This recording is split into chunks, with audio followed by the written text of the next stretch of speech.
On business news, President Uhuru Kenyatta has underscored the importance of public-private partnerships in growing and strengthening the country's manufacturing sector. Speaking after opening a nanotechnology and semiconductor manufacturing facility at Dedan Kimathi University of Technology in Nyeri County, President Uhuru Kenyatta said the venture is part of the government's investment in the manufacturing sector that will also include a shipbuilding enterprise in Mombasa to be commissioned soon. Kenya has officially opened the nanotechnology and semiconductor manufacturing facility at the Dedan Kimathi University of Technology in Nyeri County. The facility, which is first of its kind in Africa, will produce integrated circuits, sensors and nanotechnology products for the export market. President Uhuru Kenyatta said the facility, which was constructed under public-private partnership arrangement, highlights Kenya's quest to be a global exporter of technological products and ideas, creating employment opportunities for Kenyans.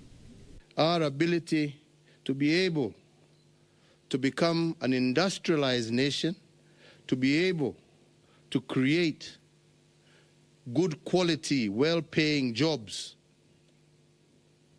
for our young people, and to be able to turn Kenya from a country that consumes products from other parts of the world to a country that exports not only her products, but her technology. Machines don't run themselves. It is you who make those machines run. And I have never been so proud of any team that I've ever had, and I've had many all over the world. And I can tell you, Your Excellency, that this is the top cream. As part of the government's efforts to grow the manufacturing sector, a shipbuilding facility is expected to be opened in Mombasa County soon. We will soon be in Mombasa and Kisumu launching shipbuilding in our country.